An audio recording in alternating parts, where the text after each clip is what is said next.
Welcome to another Tom's DIY video. This time we add a headphone connection to a device which does not have a headphone jack.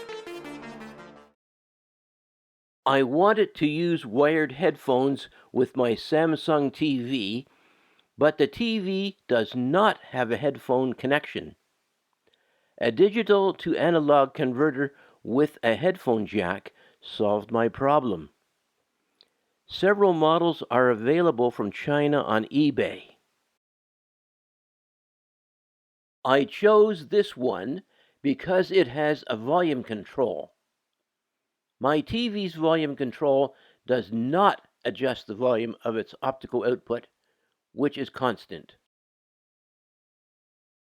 On the input side of the converter, there is a volume control knob with off and on switch, a Toslink digital optical input, a coaxial digital input, and a selector switch.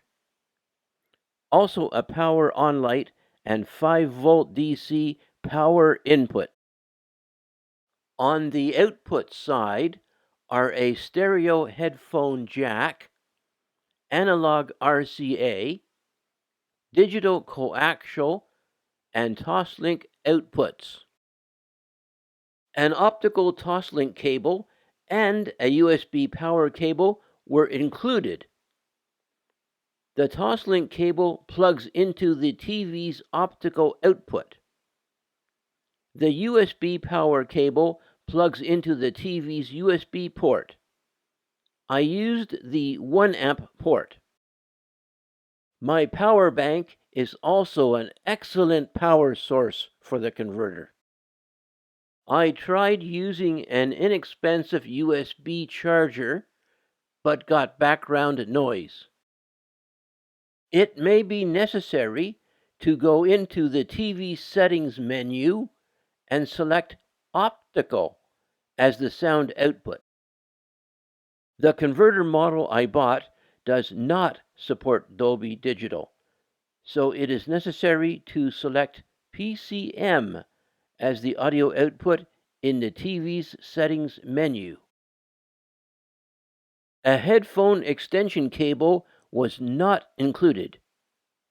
I ordered a 5-meter male-to-female stereo headphone extension cable on eBay.